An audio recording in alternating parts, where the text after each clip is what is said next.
لله الذي حي لا يموت كل شيء هالك إلا وجهه له الملك وله الحمد وهو على كل شيء قدير. اعوذ باللہ من الشیطان الرجیم. بسم اللہ الرحمن الرحیم. امن خلق السماوات والارض وانزل لكم من السماء ماء فانبتنا به حدائق ذات بهجة ما كان لكم ان تنبتوا شجرها أإله مع الله بل هو قوم يعدلون. رب اشرح لي صدري ويسر لي امری واحلل عقدة من لساني يفقهوا قولي. رب زدنی علما رب زدنی علما رب زدنی علما. 20ویں پارے میں سورۃ النمل کے آخری 3 رکوع ہیں. اس کے بعد مکمل سورہ قصص اور سورہ عنکبوت کے ابتدائی 4 رکوع شامل ہیں. سورہ نمل کے رکوع نمبر 5 پہ آ جائیں کہ کوئی ہے جو ایسا کر سکے. فرمائے کہ اس رکوع میں اللہ نے للکارنے کے انداز میں مشرکین سے دریافت فرمایا کہ بلند و بالا آسمان اور وسیع عریض زمین کس نے تخلیق کی؟ بارش کون برساتا ہے اور اس کے ذریعے حسین باغات کون اگاتا ہے؟ بالکل اللہ رب العزت کے علاوہ کوئی اور ذات ہے ہی نہیں. تو یہاں اللہ رب العزت نے مشرکین کو للکارا، ان کو بتایا کہ بھائی یہ جواب دو ان سب چیزوں کا. مشرکین نے سب نے ایک جٹ ہو کے کہا اللہ رب العزت کی ذات ہی ان کے علاوہ کوئی نہیں ہے. رکوع نمبر 6 پہ فرمائے کہ اللہ کے کلام کی بے مثال عظمت. اس رکوع میں کفار سے سوال بیان کیا گیا کہ قیامت اگر واقعی آنے والی ہے تو کب آئے گی؟ جواب دیا گیا کہ قیامت بہت جلد واقع ہونے والی ہے، البتہ غور تو کرو ماضی میں قیامت کا انکار کرنے والوں کے ساتھ اللہ رب العزت نے کیا حال کرا.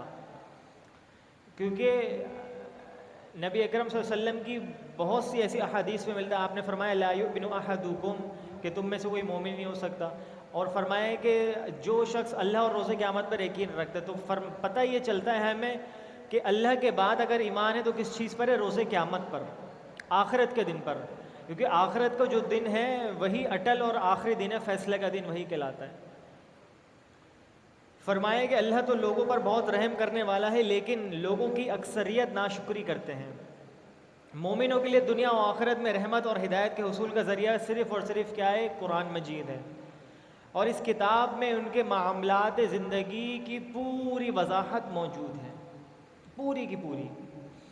پھر فرمائیں کہ جس بنی اسرائیل کے اختلاف کیا تھا اس نے یہ کتاب آگاہ کر رہی ہے کہ قرب قیامت ایک جانور ظاہر ہوگا جو انسانوں کی طرح گفتگو کرے گا اور نبی اکرم صلی اللہ علیہ وسلم کے بتائے ہوئے حقائق کی تصدیق کرے گا. اس کی گفتگو لوگوں پر حجت ہوگی جو آپ صلی اللہ علیہ وسلم کی تعلیمات کا انکار کرتے ہیں. دابۃ الارض جس کے نام پر آتا ہے، جس کا نام کہلایا جاتا ہے کہ ایسا جانور ہوگا، وہ جانور تو ہوگا لیکن گفتگو کرے گا. اور یہ نبی اکرم صلی اللہ علیہ وسلم کے زمانے میں ظاہر ہو چکا ہے. صحابہ اکرام نے اس کو دیکھا ہے. اس نے نبی اکرم صلی اللہ علیہ وسلم کی نبوت کی تصدیق کری ہے خود، لیکن جن کے دلوں میں ٹیڑھ تھا وہ پھر بھی اس کو دیکھ کر ایمان لے کے نہیں آئے.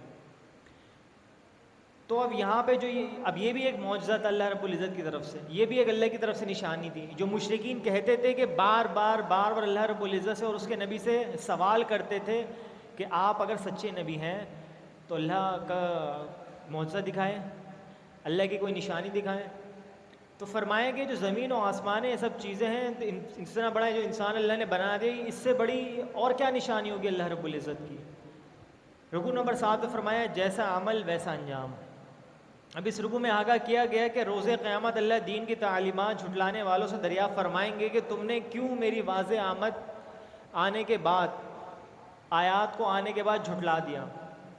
وہ ندامت کے ہمارے جواب نہ دے سکیں گے اور پھر جہنم میں ڈال دیے جائیں گے. روز قیامت سور پھونکا جائے گا اور تمام مخلوقات پر لرزہ طاری ہو جائے گا، سب مر جائیں گے سور پھونکنے کی بدولت.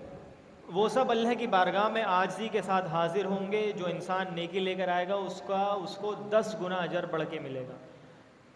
نبی کریم صلی اللہ علیہ وسلم نے فرما دیا تھا نا کہ اگر بندہ ایک نیکی کرتا ہے اللہ رب العزت 10 لکھتا ہے اس کے کھاتے میں.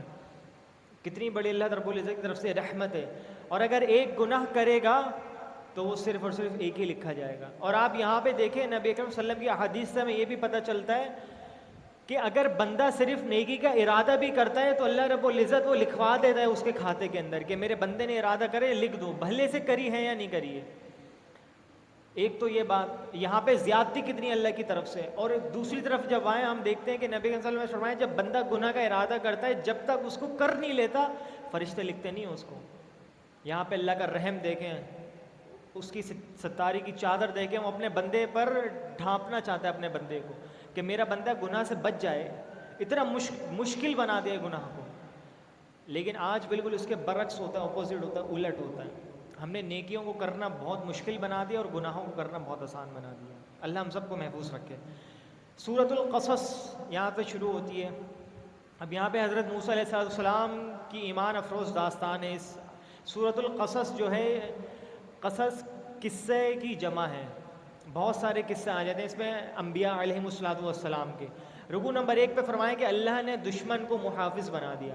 اب یہاں پہ ذکر ہے حضرت موسیٰ علیہ السلام کی والدہ کا کہ کس طریقے سے انہوں نے اللہ کے حکم سے موسیٰ علیہ السلام کو دریائے نیل کے اندر بھیج دیا۔ جب فرعون کو جب یہ پتہ چلا کہ اس کے حکومت میں، اس کی قوم میں ایک ایسا بچہ پیدا ہوگا، ایک ایسا لڑکا پیدا ہوگا جو اس کی حکومت کو ختم و برباد کر دے گا، تو اس نے کیا کرا، 1 سال جو لڑکے پیدا ہوتا ان کو قتل کرواتا، 1 سال چھڑوا دیتا۔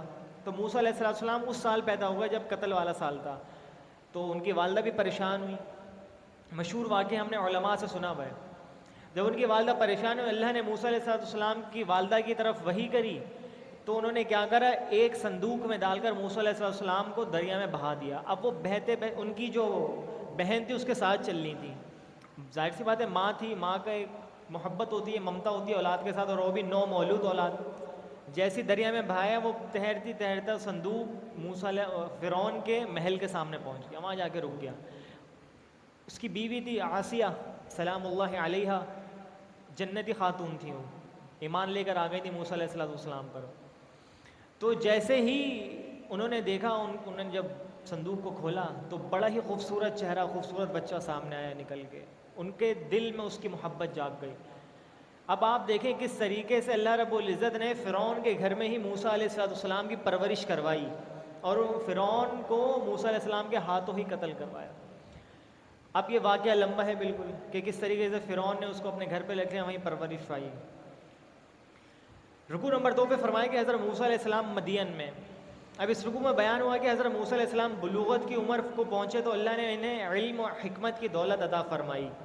علم و حکمت کی عطا نبوت کی تمہید تھی، مطلب تدریج بتدریج، اسٹیپ بائی اسٹیپ۔ یہ فرسٹ اسٹیپ تھا کس چیز کا، نبوت ملنے کا موسیٰ علیہ السلام کو، کہ آپ کو اللہ نے علم بھی عطا فرما دیا اور حکمت بھی دے دی۔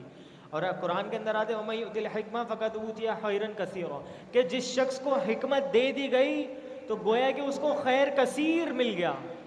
تو پتہ چلا یہ حکمت جو ہے بہت زیادہ خیر ہے، اور یہ علم بھی بہت زیادہ خیر ہے۔ فرمایا وہ ایک روز شہر میں صبح کے وقت داخل ہوئے، کیا دیکھتے ہیں کہ فرعون کی قوم کا ایک آدمی ایک اسرائیلی پر تشدد کر رہا ہے۔ اسرائیلی جو آدمی تھا اس نے موسیٰ علیہ السلام کو بلایا۔ موسیٰ علیہ السلام کا مشہور واقعہ ہم نے سنا ہے، انہوں نے صرف ایک مکہ ہی مارا، وہ وہیں ڈھیر ہو گیا، وہیں مر گیا۔ تو اس طریقے سے وہ خطا ہو گئی، ان سے غلطی سے وہ مر گیا۔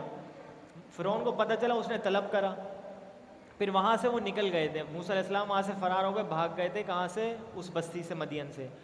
اب رکوع نمبر 3 پہ فرمایا گیا ایک عاجزانہ دعا اور اس کی قبولیت ہوئی، کہ اس رکوع میں ذکر ہے کہ جب موسیٰ علیہ السلام مدین پہنچے تو دیکھا کہ پانی کے ایک گھاٹ پر چرواہا ہے، اپنی بکریوں کو پانی پلا رہا ہے، البتہ 2 لڑکیاں جو ہیں وہاں کھڑی ہوئی دیکھنی۔ یہ بھی مشہور واقعہ ہم نے سنا ہے علماء سے، کس طریقے سے وہ جو 2 لڑکیاں تھیں وہ ایک نبی کی بیٹی تھیں۔ اب موسیٰ علیہ السلام یہ سارا واقعہ دیکھ رہے تھے کہ ہر کوئی آ رہا ہے، ہر کوئی